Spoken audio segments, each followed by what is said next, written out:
வெள்ளையங்கி தரித்து பார்வரிய பொற்கச்சை கட்டி 7 புத்தகத்தில் மத்தியில் இருப்பவரே உம்மை போற்றி போற்றி. சிரசுமயுடன் பஞ்சை போலும் குறைந்த மலையை போலும் இருப்பவரே உம்மை போற்றி போற்றி.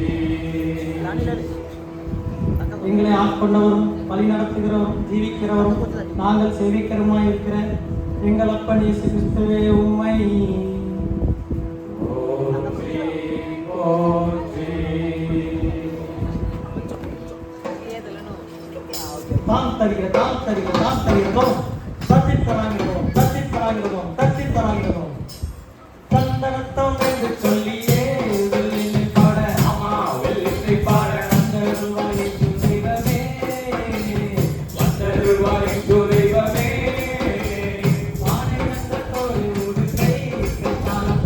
ஆமா கைகால போட வந்தருவாய் ஆவியானவரே. மக்கள் மனங்களிலே இதமான செய்தி சொல்ல வேண்டுமையா வரதர வேண்டுமையா. மண்ணிலே வாழத் தந்து எம்மையெல்லாம் வாழ வைக்கும் மண்ணிலே வாழ்ந்தது எம்மையெல்லாம் வாழ வைக்கும். சொல்லுக்குள்ளே வந்திடுமையா எங்க சொல்லுக்குள்ளே வந்திடுமையா. தூயாவியானவரே எங்கள் மீது நீ பொழிய தூயாவியானவரே எங்கள் மீது நீ பொழிய வேண்டுமையா வரதர வேண்டுமையா.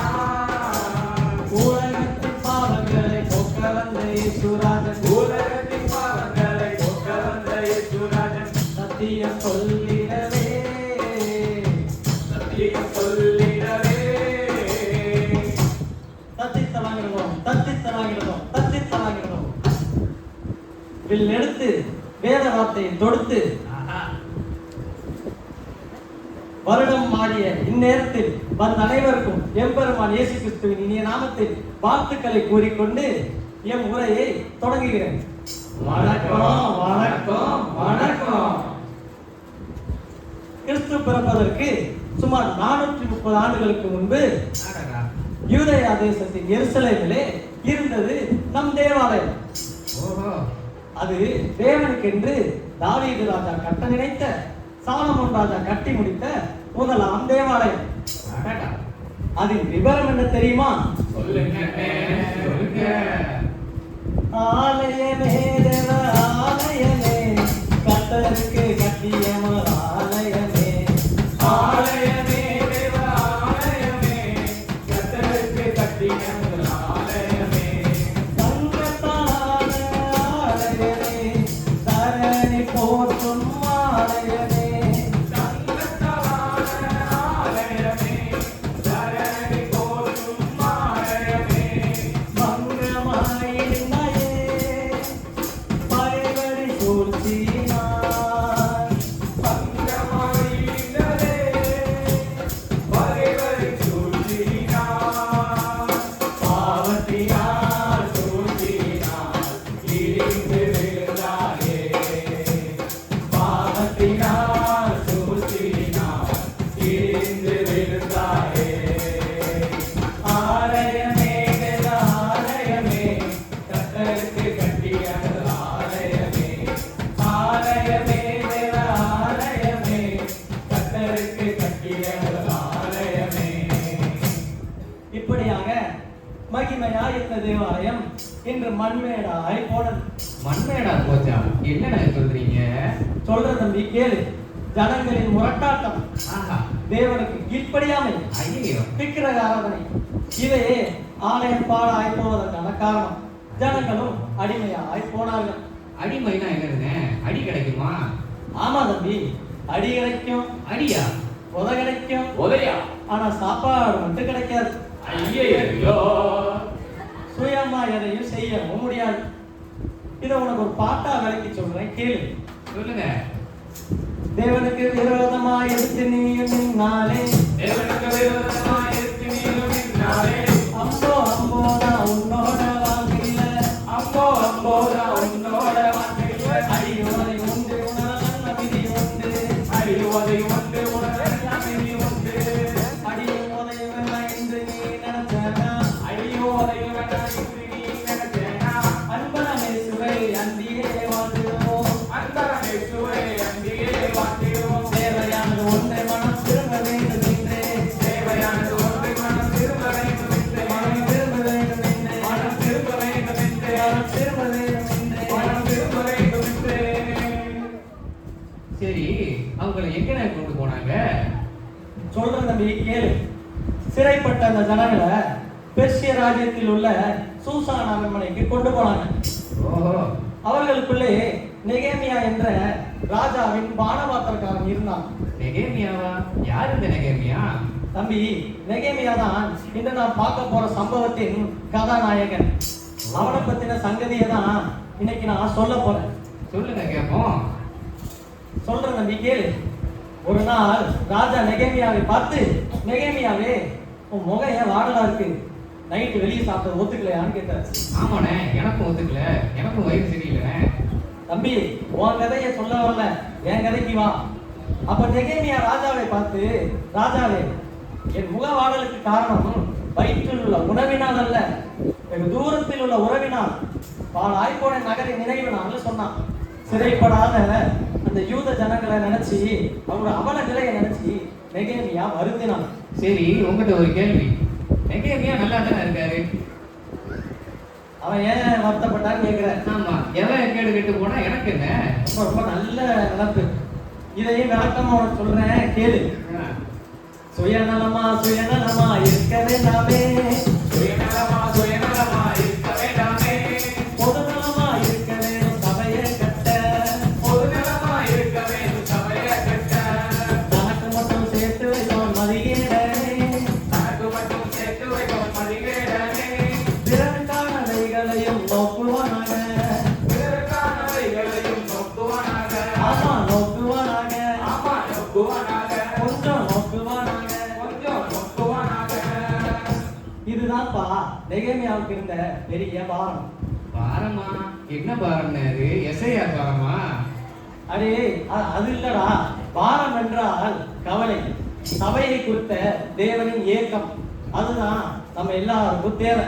ஆமா ஆமா உடனே ராஜா நெகேமியாவை பார்த்து, இப்ப உனக்கு என்னதான்டா செய்யணும்னு கேட்டார். அதற்கு நெகேமியா, என் ஜனங்களிடத்துக்கு நான் திரும்ப போய் அடக்கத்தை மீண்டும் கட்ட வேண்டும் என்று அனுமதி கேட்டான். அடங்கம்னா என்னதுண்ணே? தம்பி, அடங்கம் என்றால் ஒரு பட்டணத்தை சுற்றி இருக்கும் பாதுகாப்பு சுவர். கட்டடம்னு சொல்லும் போதே அதை பத்தி எனக்கு ஒரு பாட்டு ஞாபகம் வருது. எங்க பாடுங்க பாபம். கட்டடம் கட்டிடும் சிற்பிகள் நாம், கட்டிடுவோம் கிறிஸ்துவுக்காய். கட்டடம் கட்டிடும் சிற்பிகள் நாம், கட்டிடுவோம் கிறிஸ்து இயேசுவுக்காய். சுத்தியல் வைத்து அடித்தல்ல, சம்பத்தா மரத்தை அறுத்தல்ல, சுத்தியல் வைத்து அடித்தல்ல, சம்பத்தால் மரத்தை அறுத்தல்ல. கட்டடம் கட்டிடும் சிற்பிகள் நாம், கட்டிடுவோம் கிறிஸ்துவுக்காய். கட்டடம் கட்டிடும் சிற்பிகள் நாம், கட்டிடுவோம் கிறிஸ்து இயேசுவுக்காய். அண்ணே, கட்டடம் கட்டுறதுக்கு சுத்தியல் மரம்லாம் தேவை தானே? இங்க பாருங்க, சர்ச்செல்லாம் எவ்வளவு அழகா கட்டியிருக்கோம். தம்பி, சபை என்பது இந்த கட்டணம் இல்லப்பா. இங்க கூடி இருக்கிற நாம் எல்லாரும் தான் தேவனுடைய சபை. சபாஷ். இப்படி இருக்க நெகேமியா தன் ஜனங்களுடன் அலங்கத்தை கட்ட தொடங்குறான். தொடங்கும் பொழுது வெளியில் இருந்த எதிரிகளால அவனுக்கு அநேக பிரச்சனைகள் வருது. இங்கேயும் வந்துச்சே பிரச்சனை. சரி, அந்த பிரச்சனைக்கெல்லாம் என்ன செஞ்சாங்க? அதையும் சொல்றேன் கேளு. சாத்தானின் அதிகாரமெல்லாம் என்னை படித்துக் கொண்டார். சாத்தானின் அதிகாரமெல்லாம் என்னேச பறித்துக் கொண்டார். சிலுவையில் அறைந்து விட்டார். சிலுவையில் அறைந்து விட்டார். காலாலே மிதித்து விட்டார். இயேசு காலாலே மிதித்து விட்டார். கிறிஸ்துவுக்குள் வாழும் எனக்கு எப்போதும் வெற்றி உண்டு. கிறிஸ்துவுக்குள் வாழும் எனக்கு எப்போதும் வெற்றி உண்டு. அப்போ எப்படிதான் கட்ட ஆரம்பிச்சாங்க? தம்பி, அவங்க ஒரு கையில ஆயுதமும் மறு கையில கட்டட வேலையை செஞ்சாங்க. ஒரு கையில் கத்தி எதிரின் வீழ்ச்சிக்கு, மறு கையில் கரண்டி அழகத்தின் எழுச்சிக்கு. சரி, ஆயுதம் தானே சொன்னீங்க, இந்த இருக்க தீட்டி கொண்டு வந்துடுறேன். அடே, அது அந்த ஆயுதம் வேணா, நீயே எடுத்துட்டு வந்துடாத. நமக்கான ஆயுதம் வசனத்தினால் சுவிசேஷம் சொல்லுவதும், ஜபத்தினால் ஆவியின் போர் வெல்லுவதும். இவையே சபையாகிய நம்முடைய கடமை, அதுவே நம் உரிமை.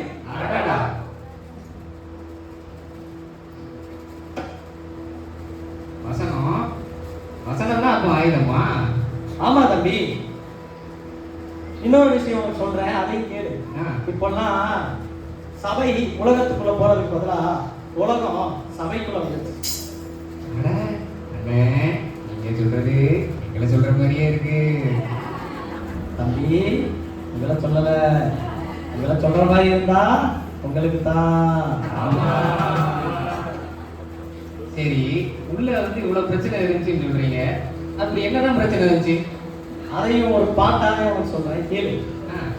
அண்ணாச்சி அண்ணாச்சி என்னாச்சு என்னாச்சு அண்ணாச்சி அண்ணாச்சி திருச்சபரண்டாச்சு அண்ணாச்சி அண்ணாச்சி என்னாச்சு என்னாச்சு அண்ணாச்சி அண்ணாச்சி திருச்சபரண்டாச்சு முன்ன போல இல்ல என்னதான் சொல்ல, மொத்தமான சூழ்நிலை சபையில முன்ன போல இல்ல என்னத்தான சொல்ல, மொத்தமான சூழ்நிலை சபையில. எல்லாம் சரிதானே, கொஞ்சம் பக்கத்துல வாங்க, நான் உங்கள்கிட்ட ஒரு முக்கியமான விஷயம் கேட்கணும். இந்த இயேசு கிறிஸ்து அவர் நம்ம ஆளுங்களா? விலைக்கு போச்சு. அப்பா நாளை கொண்டாந்து உட்கார வச்சிருக்கேனே.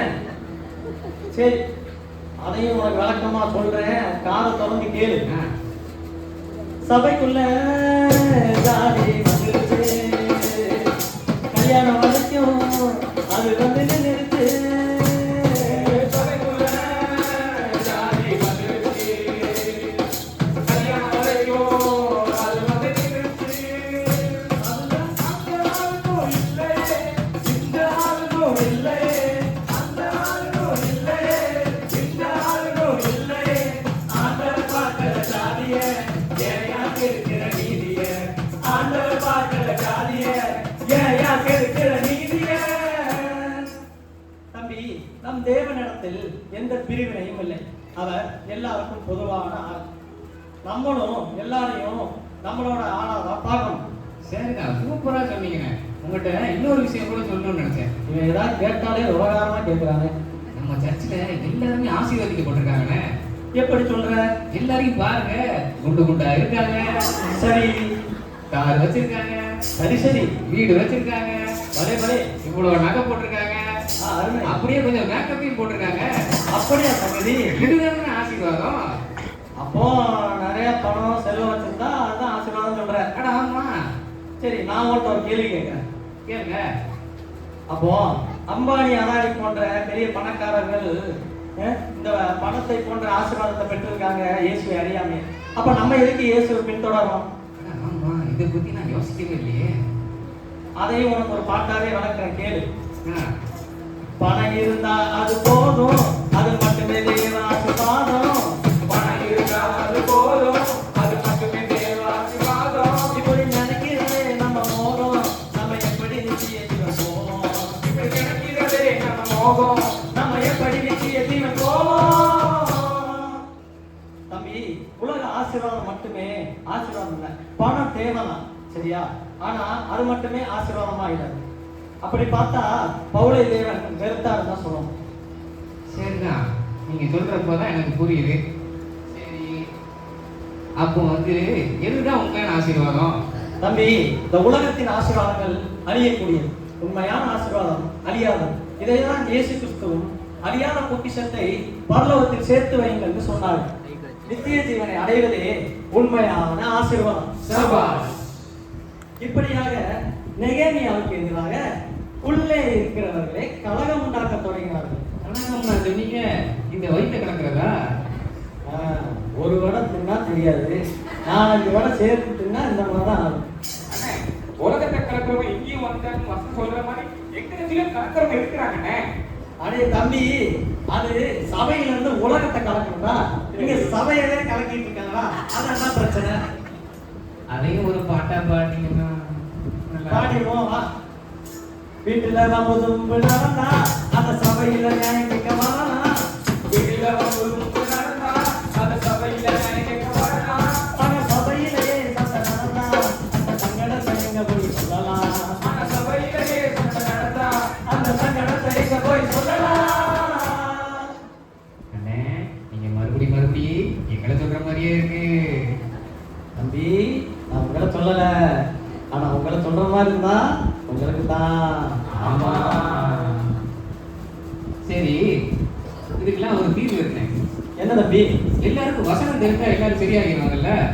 அங்கதான் சூட்சமே இருக்கு. என்னென்ன சொல்றீங்க?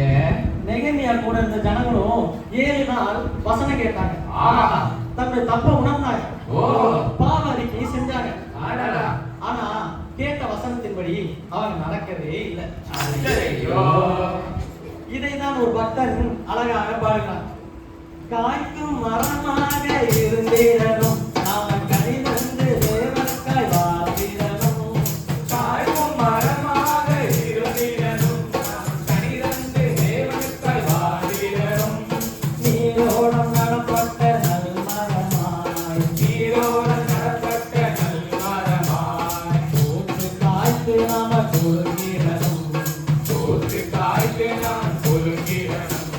புத்திகட்ட அத்திமரமே ஓ சத்திகட்ட அத்திமரமே நம்மை சக்தி தந்து கட்டி காக்க முத்தான தோட்டானுக்கு வெக்கம் தந்த அத்திமரமே உணவை சக்தி தந்து கட்டி காக்க முத்தான தோட்டானுக்கு வெட்கம் தந்த அத்திமரமே. சரி, என்னதான் சொல்ல வரீங்க கடைசியா? தம்பி, வசனம் தெரிகிறது ரொம்ப முக்கியம். ஆனா வண்டியா வசனம் தெரிஞ்சாலும் அதுபடி வாழ்க்கையில நடக்கணும்னா ஒரு பிரயோஜனமும் இல்லை. இதைத்தான் வேத வார்த்தைகளை கேட்டு இவைகளின்படி நடவாதவன் தன் வீட்டை மணலின் மேல் கட்டின புத்தி இல்லாத மனுஷனுக்கு ஒப்பா இருக்கிறான் என்று இயேசுவே சொல்லி இருக்கிறார்.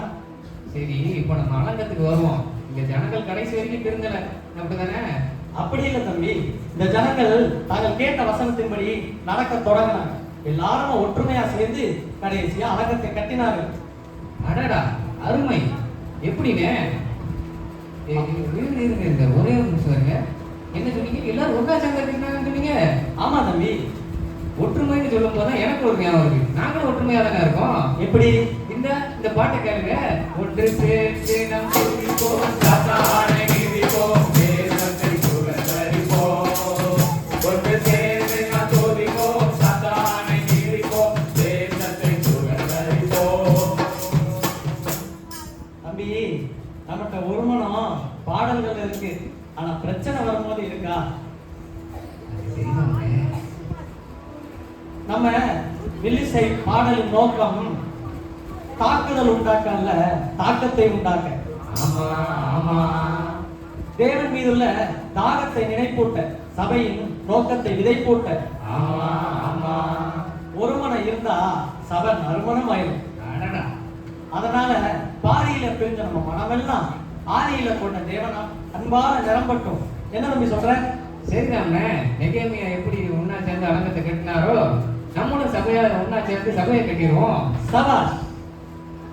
வாழ்க வாழ்க வாழ்க வாழ்க இயேசு நாமம் வாழ்கவே. வாழ்க வாழ்க வாழ்க வாழ்க சபையோர் வாழ்க வாழ்கவே.